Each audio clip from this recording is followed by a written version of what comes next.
आप क्या कहना चाहते हैं? पिछली बार आपने उनसे बड़े कम मार्जिन से चुनाव हारा था। पिछली बार वो एक विधायक थे, इस बार आपकी लड़ाई एक मुख्यमंत्री के साथ है, इसलिए आपका क्या रणनीति रहेगी उनके खिलाफ जीतने में? देखिए, मैं सबसे पहली बात तो ये कहूँगा कि हिंदुस्तान क्या, उत्तराखंड तो खासकर हमारा पढ़ा लिखा प्रदेश है, और उत्तराखंड में भी खटीमा, जो मुझे लगता है कि उत्तराखंड आंदोलन में भी सबसे अग्रणी थी। यहाँ की जनता बड़ी जागरूक है, और एक स्पष्ट बात मैं कहना चाहता हूँ, मैं इसको अपने लिए अवसर समझता हूँ। और पद बड़ा या कद बड़ा ये महत्वपूर्ण नहीं है, महत्वपूर्ण है काम बड़ा। 9.5 साल विधायक रहते हुए क्या किया, 6 महीने मुख्यमंत्री रहते हुए क्या किया, खटीमा को उनके मुख्यमंत्री बनने की क्या सौगात मिली, ये सबसे बड़ा प्रश्न है।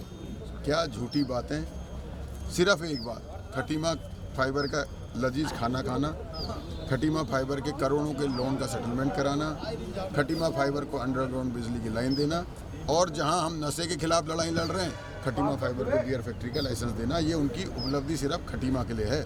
और खटीमा की जनता को बार बार आकर जाम में फंसाना, बाजार में व्यापारियों के व्यापार खराब करना, और कोई उपलब्धि नहीं है। जिन उपलब्धियों को गिना रहे हैं वो सब झूठी बातें हैं। एकलव्य विद्यालय 2010 की स्वीकृति है, जिसका वो बड़ा ढकोसला कर रहे हैं, और समाज कल्याण विभाग का करोड़ों रुपया उसके उद्घाटन में खर्च कर दिया, जो हमारे बच्चों के वजीफे के काम आता है, जो हमारे बच्चों को जिससे स्कॉलरशिप मिलती है, और उसको हम लगाकर और कुछ शिक्षा के क्षेत्र में काम कर सकते थे।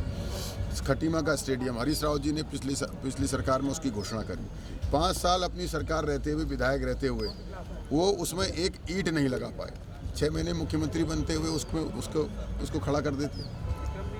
आचार संहिता के 1 हफ्ता पहले उसका उद्घाटन करके खटीमा की जनता को धोखा दे रहे हैं। गौशाला जो 2014 में पशुपालन विभाग को कांग्रेस की पार्टी ने जगह दे दी थी, नगरातराई में 8.5 एकड़ बंजर भूमि, जिसमें कोई खेती नहीं करता था, उनके चहीतों का उसमें कब्जा था, तो 2019 तक उसको गौशाला को रोक के रखा, और उसके बाद उस गौशाला को हमारे अनुसूचित जाति के भाई जो खेती कर रहे थे पिछले 50-60 सालों से, उस जगह पे कराया, और नदी किनारे जो एक बाड़ में बह जाएगी। और उसकी शुरुआत भी आचार संहिता की पहली रात को, 8 तारीख को आचार संहिता लगती है, 7 तारीख को उसका उद्घाटन। मतलब क्या खटीमा की जनता बेवकूफ़ है कि एक दिन पहले क्या होगा।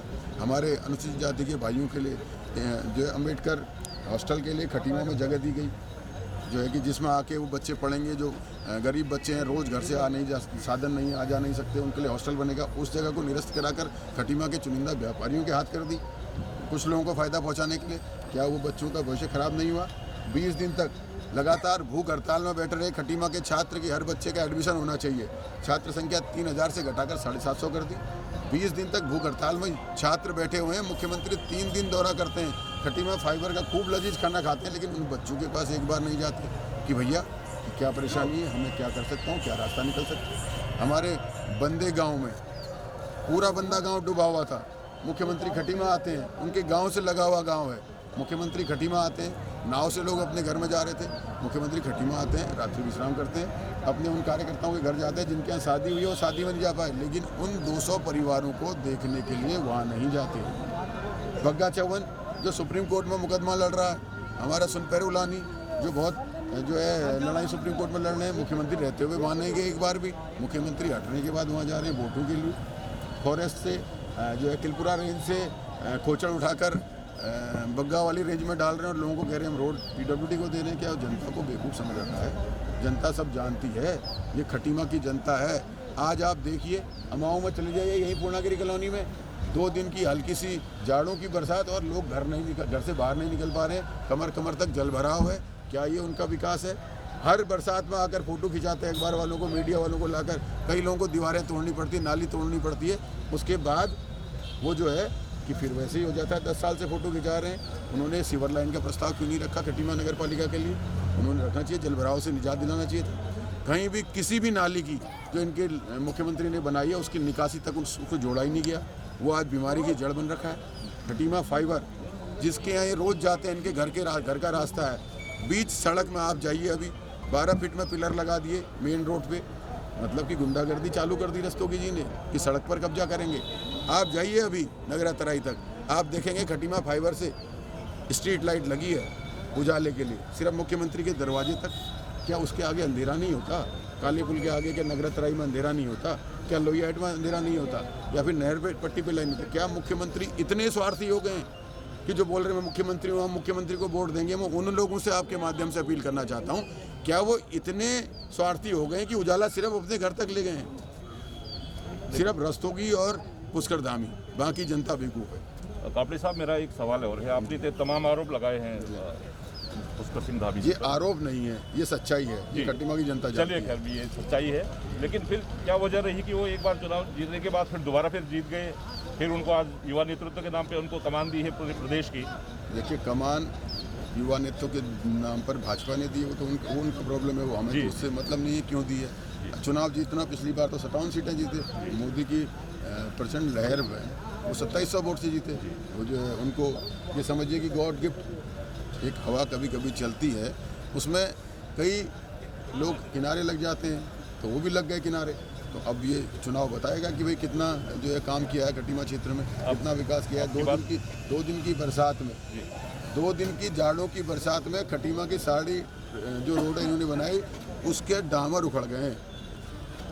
उसका भ्रष्टाचार, खट्टीमा में काम करने के लिए ठेकेदार कहाँ से आ रहा है? लखनऊ से आ रहा है, गाजियाबाद से आ रहा है। खट्टीमा में या उत्तराखंड में है नहीं जो लोग काम कर सकते हैं?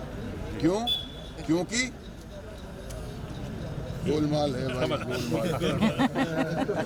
नहीं, वो सब आपकी बात में सब मान रहा हूँ। ये तो हमारे पूरे उत्तराखंड की नियति बन चुकी है कि यहाँ पर जो भी रोजगार होना चाहिए, जो हमारे लोकल स्थानीय लोगों को मिलना चाहिए, उनकी जगह का बड़े ठेकेदार आते हैं, तो गाजियाबाद और मेरठ और मतलब उत्तराखंड के बाहर के लोग ठेकेदारी करने आ रहे हैं। वो अपना काम छोटी पेटी में अपना पेटी टू पेटी लेके अपना इस तरह से काम दे रहे हैं। तो इस तरह से हमारे बेरोजगार बच्चे हैं, उनको रोजगार की बड़ी भारी दिक्कत हो रही है। कोरोना काल से जो उनकी तकलीफ और ज़्यादा बढ़ी है। तो उसके अब मेरा एक सवाल एक है कि आपके हरीश रावत जी कहते हैं कि इस बार हम कांग्रेस की सरकार बनाएंगे भारी बहुमत। आपका उसके बारे में क्या विचार है? आपके क्या प्रयास रहेंगे कि अपनी सीट के साथ अपने आसपास की सीटों में भी आप कितना प्रभाव डाल सकते हैं? क्योंकि आपने बताया ना कि मोदी लहर में तमाम लोग पार कर गए, और उस लहर में भी आपने बहुत कड़ी टक्कर दी थी धामी साहब। 2500 वोट, 2700 करीब वोट से आप करीब 2700 वोट से आप हार गए थे उस प्रचंड मोदी लहर में। तो अब अगर आपको क्या लगता है कि मोदी लहर अब मौजूद नहीं है देश? बिल्कुल है, मोदी लहर है। महंगाई के लिए है, बेरोजगारी के लिए है, भ्रष्टाचार के लिए है। आज जो हमारे प्रदेश का हाल है, जो सिलेंडर 370 का था वो 1000 का हो गया, दालें 100 के पार हैं, सरसों का तेल किसी ने सोचा भी नहीं होगा 210 रुपये लीटर हो गया। एक छोटी सी मार्चित उसकी कीमत 8 गुना बढ़ाई है। एक नमक की पुड़िया की कीमत 11 गुना बढ़ाई है। जो आम आदमी तक सुविधा पहुंचती थी, हमारे एक गरीब को जो पेंशन मिलती थी उसमें 2 लोगों को घर में मिलती थी, बंद कर दी। वो पेंशन से घर नहीं चल रहा था, उसका आत्मविश्वास बढ़ रहा था। अपनी बेटी जब घर आती थी तो उसके हाथ में कुछ रखता था, नाती पोते कुछ मांगते थे तो उसके हाथ में कुछ रखता था। उस बुजुर्ग को खुशी होती थी, उसे बंद किया, उसको उस विश्वास को ख़त्म किया। जो हमारी 60 साल की माता को हम पौष्टिक आहार देते थे उसे बंद किया। कंट्रोल में चीनी और मिट्टी तेल बंद किया, राशन कम कर दिया। हमारी जो 12 में पढ़ने वाली बहन पास होती थी, कॉलेज जाने का सपना था, 50,000 आते थे, वो बंद कर दिए। वजीफा समय पर नहीं आ रहा है। जो आम आदमी तक सुविधा पहुंच रही थी सारी बंद करने का तो काम किया भारतीय जनता पार्टी ने। आज जनता, ये चुनाव जनता लड़ रही है, कांग्रेस के साथ जनता खड़ी है, क्योंकि महिलाएं और हर व्यक्ति महंगाई से त्रस्त है। 1500 की रसोई 6000 की हो गई, 10,000 की कमाई 5000 की हो गई, वो त्रस्त है। युवा सड़कों पर है बेरोजगार होकर, छात्र को एडमिशन नहीं मिल पा रहा है, व्यापारी जीएसटी की मार से नहीं निकल पा रहा है, किसान बिल से परेशान ही है, साथ ही उसकी फसल का सही मूल्य नहीं मिल पा रहा है। 460 का एनपी का कट्टा 50 किलो का 45 किलो का कर दिया, कीमत 1470 हो गई उसकी। आप समझिए कहाँ 460, कहाँ 1470। खाद महंगी, जुताई महंगी। हमारा जो किसान मोटर लगाता था 6 महीने में उसका बिल 3000 आता था, इन्होंने उसको यूनिट वाइज कर दिया, 18,000 दे रहा है।